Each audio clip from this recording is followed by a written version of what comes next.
त्वदीयपदपङ्कजपञ्जरान्ते अद्यैव मे विशतु मानसराजहंसः प्राणप्रयाणसमये कफवातपित्तैः कण्ठावरोधनविधौ स्मरणं कुतस्ते नारायणं नमस्कृत्य नरं चैव नरोत्तमं देवीं सरस्वतीं व्यासं ततो जयमुदीरयेत् श्रीलक्ष्मीनाथसमारम्भां नाथयामुनिमध्यमाम् अस्मदाचार्यपर्यन्तां वन्दे श्रीगुरुपरम्पराम् अञ्जनानन्दनं वीरं जानकी शोकनाशनं कपीशमक्षहन्तारं वन्दे लङ्काभयङ्करं भक्ति भगवन्त गुरु चतुर्नाम वपुएक इनके पद वंदन किए नासत विघ्न अनेक श्री श्यामाजू के पद कमल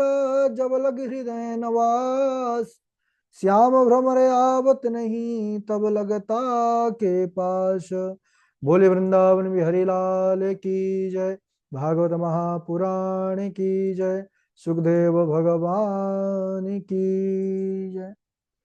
परम मंगल में परात्पर अखिलेश्वर अचिंत कल्याण गुणगण निधान सर्वेश्वर सर्वाधिपति अकारण करुणा वरुणालय अकारण करुणा कारक सकल जन कल्यशापहारक परात्पर पर ब्रह्म सच्चिदानंद स्वरूप परम पिता परमात्मा श्री राधा गोविंद सरकार राधा रमण बाधारण श्री बांके बिहारी लाल उनका यह वांग में शब्द में विग्रह श्रीमद् भागवत महापुराण कोटि कोटि नमन कोटि कोटि प्रणाम इस परम पावन पुराण ग्रंथ पारमहंसों की पावन संहिता को परमाराध्य नंद नंदन यशोदा नंदन वृज नंदन देवकी नंदन श्याम सुंदर श्री कृष्ण के पाद पद्मों पर कोटि नमन नतमस्तक वंदन एवं अभिनंदन।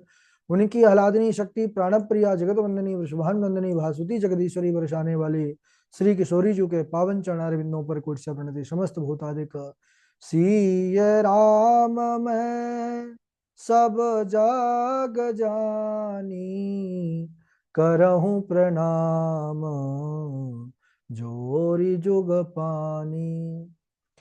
हम सबका परम सौभाग्य भागवत साप्ताहिक कथा सीखने का सद संकल्प विचार लेकर के एक स्थान पर एक साथ जुड़ करके इस पावन पुराण श्रीमद् भागवतम की तैयारी कर रहे हैं। श्री राधा माधव सरकार की यह दिव्य चरित्र लीला और ये लीला चरित्र का जीवन में लाभ उनकी विशेष कृपा और अनुग्रह से प्राप्त होता है। हम सब अगर इस कथा का मन में विचार बना करके और इस कथा पर अपने मन को समाहित किए हैं तो निश्चित रूप से समझिए कि हमारे ऊपर भगवान राधा माधव का विशेष वरदहस्त बना, तब जाकर के हमारा मन बुद्धि उसके अंदर ऐसे सुंदर प्रभु के चरित्र के तरफ जो है खिंचाव हुआ। क्योंकि भगवान कहते हैं कि यही सर आवत अति कठिनाई राम कृपा बिनु आई न जाई। बाबा जी लिखते हैं मानस पर कि इस मार्ग पर केवल और केवल कृपा ही लेकर के आती है। तो कृपा भी दो प्रकार की होती है, एक होती है सामान्य कृपा, एक होती है विशेष कृपा। और सामान्य कृपा से तो संसार की समस्त वस्तुएं हम सब प्राप्त कर सकते हैं। सामान्य कृपा से प्रकृतिवत जितनी भी चीजें हैं धन है, ऐश्वर्य है, मान बड़ाई प्रतिष्ठा है, समाज पद, ये सब प्राप्त किया जा सकता है सामान्य कृपा से। लेकिन अगर हम कथा की बात करें, भगवत प्राप्ति की बात करें, भगवत कथा की बात करें, गुरु आचार्य कृपा की बात करें, संत कृपा की बात करें, तो ये कृपा से प्राप्त नहीं होता है। तो बोले कैसे होता है? तब बाबा जी ने इसको स्पष्ट किया कि आति हरि कृपा जाहि पार होई, अति हरि कृपा जाहि पार होई, पाव देहि एहि मार्ग सोई। अति हरि कृपा, जाहि पर होई, पांव देहि यही मार्ग सोई। जिस पर विशेष कृपा, अति कृपा हो जाती है भगवान की, वही इस पावन कथा चरित्र पर अपने मन को समाहित करता है। तो हम सब बड़भागी हैं कि पुराणों में तिलक कहा जाने वाला पावन पुराण श्रीमद् भागवतम को सीखने का मन में संकल्प लेकर के, विचार लेकर के, और हम आप सब एक साथ जुड़ करके पावन चरित्र लीला का दर्शन कर रहे हैं, तैयारी कर रहे हैं। और आज और प्रसन्नता का विषय है, क्योंकि हम सब अब द्वादश स्कंद का विश्राम करके आज ही महात्म्य में प्रवेश करने वाले। भागवत जी के महिमा ऐसी कि यह कथा चरित्र की कक्षा जब से प्रारंभ हुई तब से इसका कभी विश्राम नहीं हुआ है ना। और इसमें ना तो कोई जोड़ने वाला है ना कोई जुड़ने वाला है, गोविंद ही कृपा करते हैं, है ना। तो अपने आप लोग आते जाते हैं और सीख करके चले जाते हैं। हम सब कल चर्चा कर रहे थे कि किस प्रकार से कल सुखदेव भगवान जब राजा परीक्षित के अभय को देखे, राजा परीक्षित कहने लगे कि गुरुदेव, एक तक्षक नहीं 1000 तक्षक आकर के मुझे डसेंगे तब भी मैं मरने वाला नहीं, क्योंकि मैं शरीर नहीं हूं, मैं आत्म रूप हूं, मैं ब्रह्म रूप हूं। वह उठ करके चलने लगे, क्योंकि परीक्षित जी के अंदर जो मरने का भय था उसको समाप्त करने के लिए यह चरित्र उन्होंने गाया। और परीक्षित जी का भय नहीं है, परीक्षित जी के माध्यम से उन्होंने संसार का भय समाप्त किया। सुखदेव मुनि ने संसार में एक अध्यात्म द्वीप प्रज्वलित किया, जिससे लोगों का जो अज्ञान अंधकार है वह समाप्त हो जाए, शोक अंधकार है वह समाप्त हो जाए, भय रूपी अंधकार है वह समाप्त हो जाए, जड़ता रूपी अंधकार है वह समाप्त हो जाए। सुखदेव भगवान का हम सब ने भी कल राजा परीक्षित जी के साथ बड़ा भाव के साथ पूजन किया। इसके बाद तक्षक आया है। तक्षक ने महाराज परीक्षित को डसा और वह तो शरीर पंचभौतिक है, जल करके भस्म हुआ, 5 तत्वों में मिल गया। लेकिन जो महाराज परीक्षित की परम आत्मा है वह दिव्य आत्मा यानी परमात्मा में समाहित हो गए।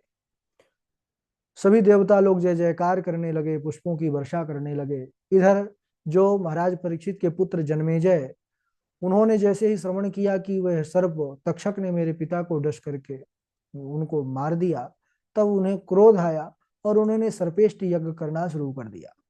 सर्पेष्टि यज्ञ में महाराज बड़े बड़े सर्प आकर के उसी यज्ञ पर स्वाहा होने लगे। तब उस समय जब पता चला कि तक्षक नहीं आ रहा, क्यों नहीं आ रहा, बोले वह इंद्र की शरण लिया हुआ है। तो जन्मेजय क्रोधित तो हो गए, इंद्र से युद्ध करने के लिए चल दिए।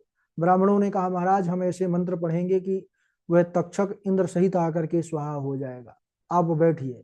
मंत्र पढ़ना प्रारंभ किया महाराज, और इधर जो है इंद्र सिंहासन सहित उठने लगे, मंत्रों में ऐसी शक्ति। तब उन्होंने गुरुदेव भगवान का स्मरण किया, बृहस्पति भागे भागे आए हैं, और उन्होंने समझाया कि राजन यह क्या कर रहे हो आप। अरे अपने कर्मों के अनुसार ही फल की प्राप्ति होती है, इसमें किसी का कोई दोष नहीं है। ब्राह्मण के श्राप के कारण ही तो तक्षक ने महाराज परीक्षित को डसा, उसकी कोई अपनी शत्रुता नहीं थी उनसे। इसलिए तुम सर्प यज्ञ बंद करो, और इस प्रकार किसी एक की गलती के कारण इतने जीवों की तुम हत्या कर रहे हो, यह ठीक नहीं है। तब महाराज बृहस्पति भगवान के समझाने पर उन्होंने सर्पिष्टि यज्ञ को बंद किया। आज भी जन्मेजय का जहां नाम पुकारा जाता है, सर्प डर करके भाग जाते हैं।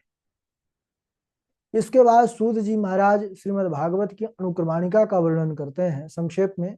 7 दिनों में क्या क्या कथा हो गई या 7 दिनों में क्या कथा होती है, उसको उन्होंने वर्णन किया। जैसे कोई भाई नहीं सुन पाया, अंतिम दिवस ही कथा में पहुंचा, तो 7 दिनों का जो फल है उसको श्रवण करने से फलश्रुति उसको प्राप्त हो जाता है, अगर विशेष रूप से वह मन लगा करके उसको श्रवण और चिंतन मनन करे।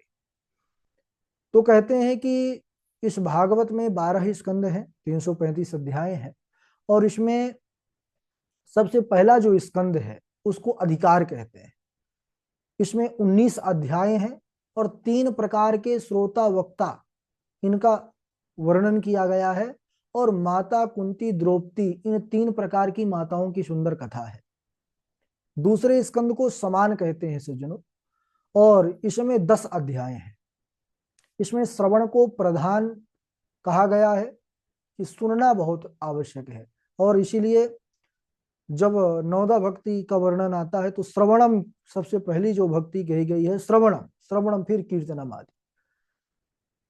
और इसमें ही चतुश्लोकी भागवत का वर्णन किया गया है। वही चतुश्लोकी भागवत जो सबसे पहले भगवान नारायण ने ब्रह्मा जी को दिया था, वही चतुश्लोकी भागवत से ही यह 18,000 श्लोकों की संहिता व्यास जी ने जो है तैयार किया, क्योंकि नारद जी ने उनको उपदेश दिया था, ब्रह्मा जी से नारद जी को प्राप्त हुआ था। इसके बाद जो तीसरा स्कंध है, इसको सर्ग कहते हैं। इसमें 33 अध्याय हैं, और ब्रह्मा जी से पूर्व की सृष्टि का वर्णन है इसमें, और सुंदर कपिल भगवान के अवतार की कथा है, और कपिल देवहूति संवाद है। बड़ा अद्भुत स्कंद है। और चतुर्थ स्कंद को विसर्ग कहते हैं। इसमें 31 अध्याय हैं, और धर्म अर्थ काम मोक्ष, इन 4 पुरुषार्थों को क्रमशः 4 उपाख्यानों के माध्यम से बड़ा सुंदर दृष्टि से समझाया गया है। और जिसमें दक्ष प्रजापति, ध्रुव चरित्र, प्रथु चरित्र, पुरंजन उपाख्यान, ये सब। और 5वें स्कंद को स्थिति कहते हैं। इसमें 26 अध्याय हैं, जिसमें भगवान की व्यवस्थाओं का वर्णन किया गया है। भूगोल, खगोल, इसका वर्णन है, कैसे इस भूमंडल का कैसा विस्तार है, कहाँ कहाँ पर कौन से लोक हैं, कौन इसके अधिपति हैं, ये सब उसमें बहुत सुंदर वर्णन है। और जड़ भरत जी का जो पावन उपाख्यान है, जिसमें उन्होंने रहुगण को बड़ा उत्तम उपदेश दिया, वह भी इसी 5वें स्कंध में है। और छठे स्कंद को सृष्टि कहते हैं। इसमें 29 अध्याय हैं। इसमें अजामिल उपाख्यान, जिसमें भगवान नाम की महिमा का वर्णन है कि किस प्रकार नाम के प्रताप से बड़ा पापी भी उसका उद्धार हो जाता है।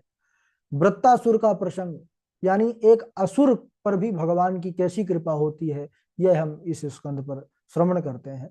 इसके बाद 7वें स्कंद को ऊती कहते हैं। इसमें भी 15 अध्याय हैं, और 15 अध्यायों में क्रमशः 5-5 अध्यायों में 3 स्वभाव का वर्णन है। देव स्वभाव, मनुष्य स्वभाव और दैत्य स्वभाव। प्रहलाद चरित्र की पावन कथा इसी स्कंद पर है, 7वें पर।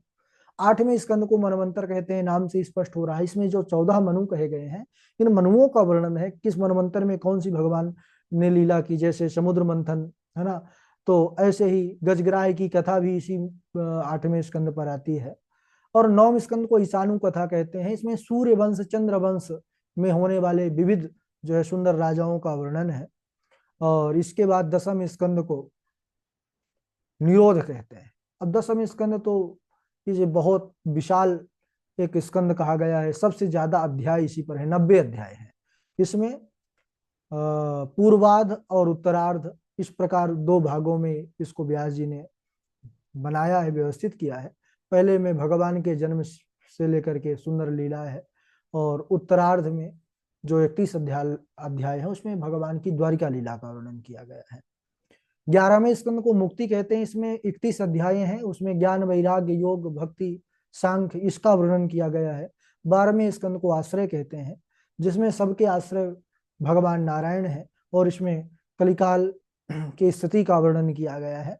इस प्रकार सुंदर 12 स्कंद का स्वरूप संक्षेप में वर्णन करते हैं। सुखदेव जी ने अपने अंतिम उपदेश के रूप में इसको कहा।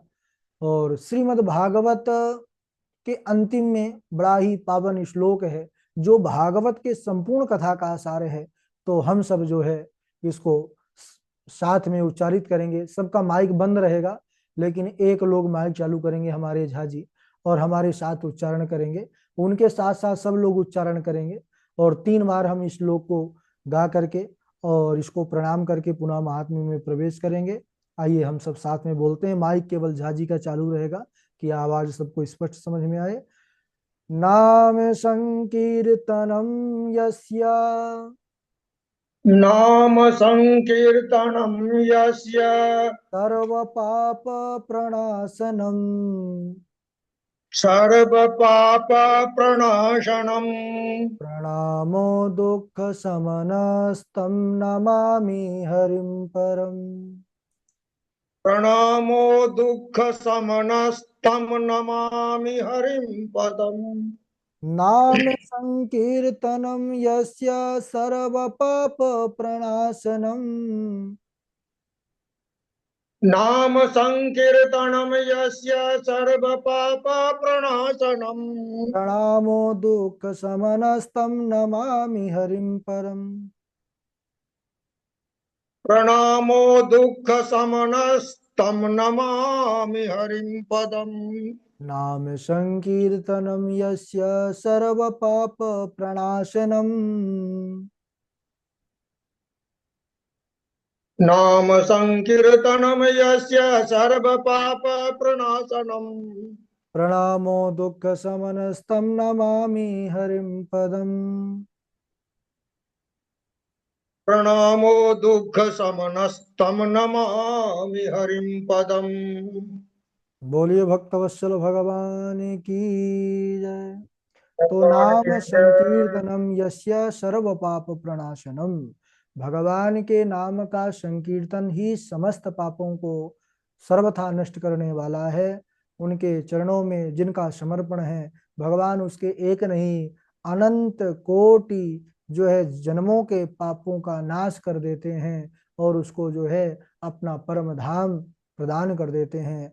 ऐसे भगवान श्री हरि को हम सब बारंबार प्रणाम करते हैं। बोलिए भक्त वत्सल भगवान की जय। तो नाम की महिमा है, तो आइए दो क्षण भगवान नाम का संकीर्तन करेंगे, पुनः प्रवेश करेंगे। गोविंद जय जय गोपाल जय जय। गोविंद जय जय गोपाल जय जय। राधा रमण हरि गोविंद जय जय। गोविंद जय जय गोपाल जय जय। गोविंद जय जय गोपाल जय जय। राधा रमण हरि गोविंद जय जय। बोलिए राधा रमण लाल की जय। भक्तवत्सल भगवान की जय। श्रीमद् भागवत महापुराण की जय। तो आइए हम सब पुनः भागवत महिमा पर प्रवेश करें। और कुछ लोग नए हैं तो अब उनको वह हालांकि सबसे पहले जो नोट्स मिलता है भूमिका का ही मिलता है। तो सबसे पहले हम जब भागवत जी को पढ़ें या किसी को सुनाएं तो इस भागवत के विषय में समझाना अति आवश्यक है कि यह भागवत है क्या, जिसको हम सब कहने सुनने जा रहे हैं, पढ़ने जा रहे हैं, तो इसका स्वरूप क्या है। तो कहने लगे भगवतः इदं स्वरूपम भागवतम। जो भगवान का स्वरूप है उसे ही भागवत कहते हैं। भगवान का स्वरूप है, बोले हाँ, ये भगवान का विग्रह है। संसार में बहुत से कलाकार हुए हैं। कोई किसी स्वर्णकार ने भगवान की स्वर्णमयी प्रतिमा बना दिया, किसी ने महाराज भगवान को पत्थर में तराश दिया, किसी ने भगवान की सुंदर धातु की मूर्ति बना करके तैयार कर दिया विग्रह है। किसी ने भगवान को सुंदर जो है रत्न में उनका स्वरूप बना दिया।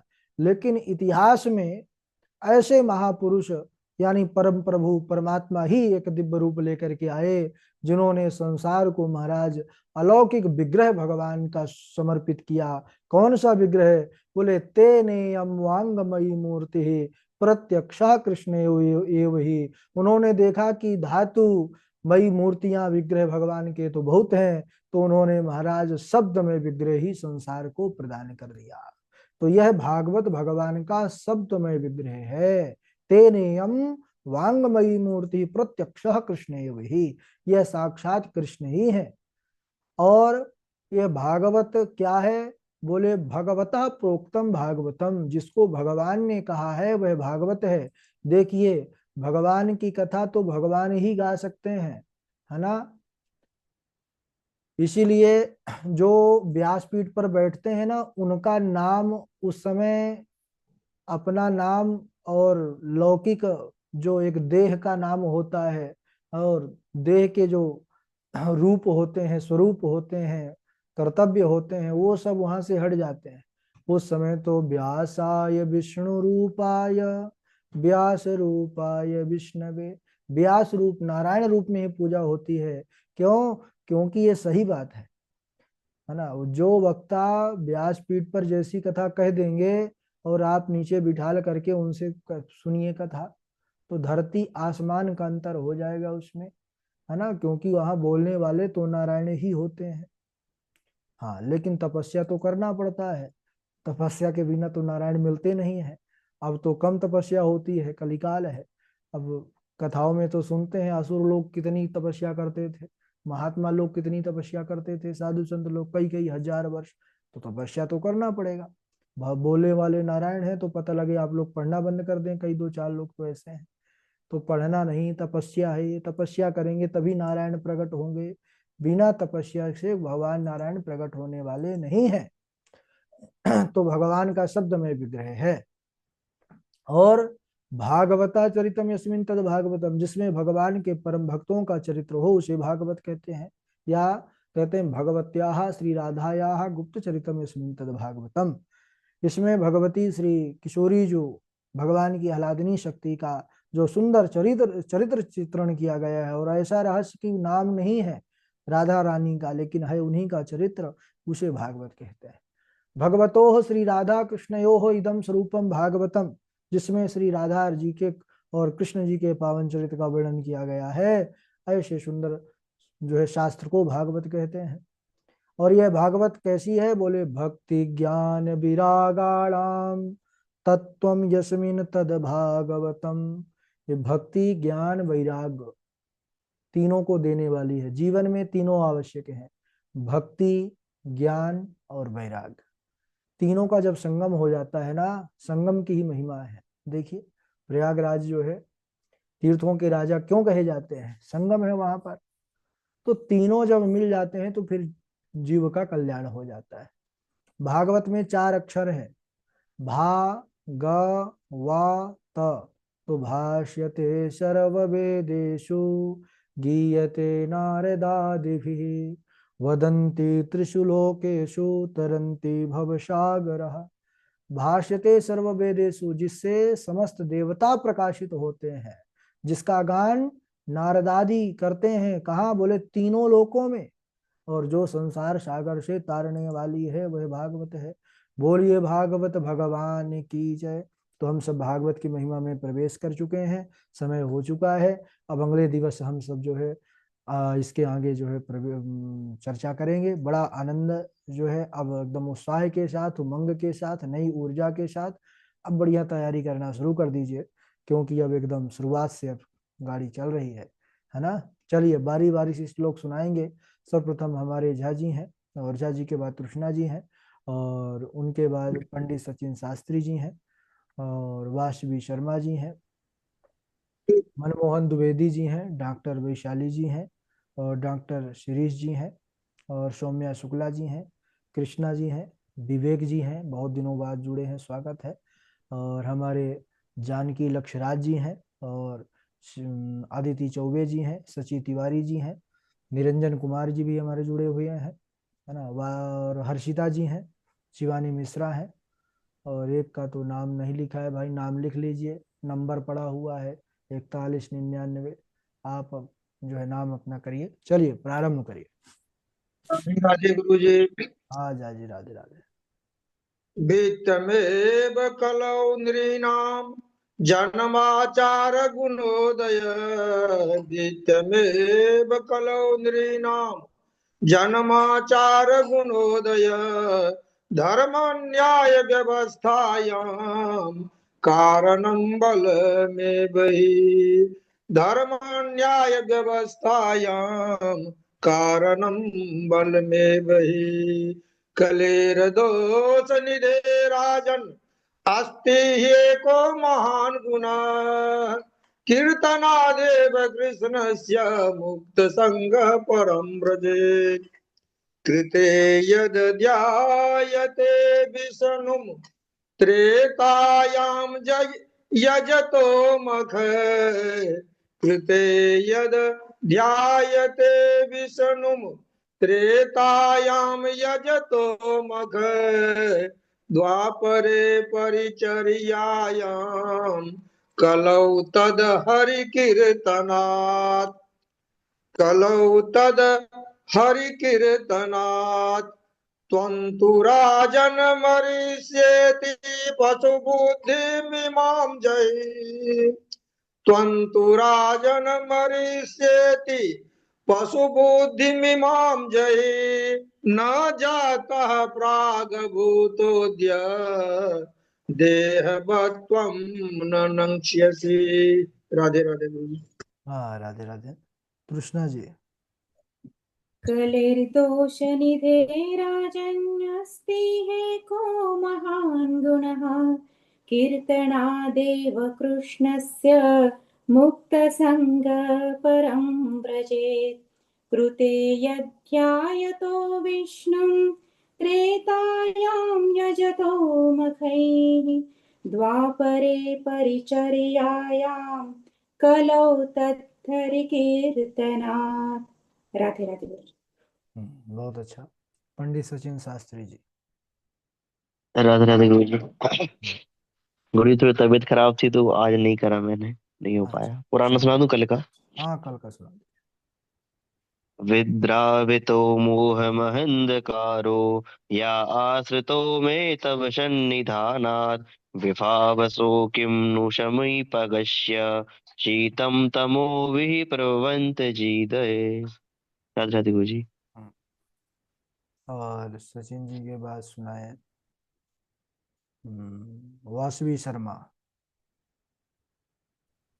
गुरुजी आदित्य प्रणाम। सुनाइए। त्वं तु राजन् मरिष्यति पशु बुद्धि इमां जहि न जाता प्राग्भूतोऽद्य देह त्वं न नङ्क्ष्यसि। जी गुरुजी। मनमोहन द्विवेदी जी। राधे राधे गुरुदेव प्रणाम। राधे राधे सुनाइए। अर्योऽपि हि सन्धेया सतिः कार्यार्थ गौरवे अहिमूचकवद्देवा ह्यर्थस्य पदवीं गतै न सरम्भेण सिद्ध्यन्ति सर्वथा सान्त्वना यथा देवदेव महादेव भूतात्मन भूतभावना राहिना शरणापन्नां त्रलोके दहनाद्विषात् ततश्चाभिर्साक्षाक्षि रमः भगवत्परः रञ्जयन्ति दिशः कान्त्या विद्युत सौदामणि यथा। राधे राधे गुरुदेव प्रणाम। ततश्चाविर्भूत साक्षात श्री रमा भगवत पर रंजयंती दिशा कांत्या विद्युत सौदामणि यथा। ठीक है। चलिए आप सुनाइए सची तिवारी जी। राधे राधे गुरु जी। राधे राधे कायेन सुनाइए। वाचेन्द्रिय वा बुद्ध्यात्मना वा अनुचित स्वभावात् करोति यद्यत् सकलं परस्मै नारायणते समर्पयेत् तत्। राधे राधे गुरु जी। बहुत अच्छा। डॉक्टर शिरीष जी आप सुनाइए। राधे गुरु जी। राधे राधे राधे राधे। रामाय रामभद्राय रामचंद्राय वेदसे रामाय रामभद्राय रामचंद्राय वेदसे रघुनाथाय नाथाय सीताय पते नमः। अंजनी नंदनम वीरम जानकी शोकनाशनम कपीशमक्ष हंतारम वंदे लंका भयंकरम कपीश मक्ष हंतारम वंदे लंका भयंकरम। भक्त भक्ति भगवंत गुरु चतुर नाम बपु एक भक्त भक्ति भगवंत गुरु चतुर नाम बपु एक इनके पद वंदन किए नाशे विघ्न अनेक। राधे राधे गुरु जी प्रणाम। हाँ राधे राधे। सौम्या शुक्ला जी आप सुनाइए। राधे राधे गुरु जी। राधे राधे। जन्म कर्म विधानानि सन्ति मेंग शास्त्रशः न संज्ञन्ते न संख्या तुम तुमनंत त्वां यामि हि नाम संकीर्तनम निश्च सर्व पाप प्रणाशनम प्रणामो दुःख समनस्तम तम नमामि हरिम परम। राधे राधे गुरु जी। और पहले वाले श्लोक में त्रुटियां उसको ठीक करिए और अच्छे से, है ना। चलिए निरंजन कुमार जी सुनाएंगे। राधे राधे गुरु जी। राधे राधे सुनाइए। वित्तमेव कला नृणाम जन्माचर गुणोदय धर्म न्याय व्यवस्थायां कारणं बलमेविहि कलेर्दोष निधे राजन् अस्ति ह्येको महान् गुणः कीर्तनादेव कृष्णस्य मुक्तसङ्गः परं व्रजेत्